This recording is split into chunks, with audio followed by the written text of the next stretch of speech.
આજકાલ આપણા કહેવાતા આધુનિક સમાજમાં બેજવાબદાર મા બાપોની સંખ્યા વધી રહી છે.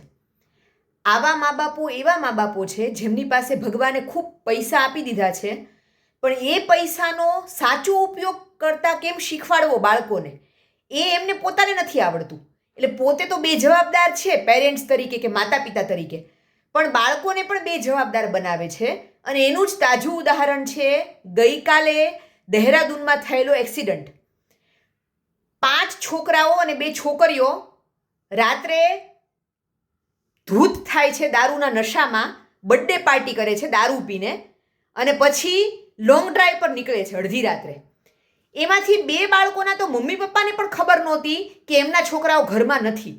એટલે તમે મોડર્ન પેરેન્ટના બનવાના નામે કે અમે બહુ મોડર્ન છે ને અમે અમારા બાળકોને બહુ છૂટ આપીએ છીએ, એ છૂટછાટના નામે તમે તમારા જ બાળકોને મોતના મોંમાં ધકેલી રહ્યા છો. એટલે પ્લીઝ આવા મોડર્ન પેરેન્ટ્સ નહીં બનતા. બાળકોને જન્મ આપવો એ કેટલી અઘરી બાબત છે. ભગવાને આપેલું એક વરદાન છે બાળક.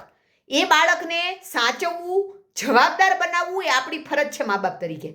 એટલે દારૂના રવાડે સૌથી પહેલાં તો છે ને હું એની જ વિરોધી છું કે તમે 12મા ધોરણમાં કે કોલેજમાં છોકરાઓ આવે, હજી રૂપિયા કમાતા ન થાય ત્યાં મા બાપ એને દારૂ પીતા શીખવાડી દે છે. પહેલાં એને કમાતા શીખવાડો, પછી એને કહેજો કે ભાઈ તું પહેલાં કમા મહિને 50,000, પછી તું તારે તારા ફ્રેન્ડ સાથે ડ્રિંકની પાર્ટી કરજે. એટલે સૌથી પહેલાં તો નાની ઉંમરમાં બાળકોને આ જે ડ્રિંક લેવાની આદત પાડે છે મા બાપ પોતે, એ જ સૌથી ખોટી વસ્તુ છે. બીજી વાત, તમારા બાળકોને શીખવાડો કે ડ્રાઇવિંગ, વાહન લઈને નીકળવું ને વાહન ચલાવવું એટલે એક હાથમાં બંદૂક લઈને નીકળવા જેવી વસ્તુ છે. વાહન છે એની સ્પીડ તમને 1 મિનિટમાં મોતના મોઢામાં ધકેલી શકે છે. એટલે જવાબદારીપૂર્વક ડ્રાઇવિંગ કરવાની સેન્સ પણ બાળકોને શીખવો વાહનની ચાવી હાથમાં આપતા પહેલાં. અને દારૂ પીને કે નશો કરીને ક્યારેય વાહન ન ચલાવવું એટલી સમજ પણ તમારા બાળકોને આપો. ભલે તમારે એના માટે બાળકને 2 લાફા પણ મારવા પડે. એટલે જવાબદાર માતા પિતા બની શકો તો જ બાળકને જન્મ આપો. બાકી તમારી બેજવાબદારીને લીધે યુવાન બાળકો મોતના મોઢામાં ધકેલાઈ જાય છે.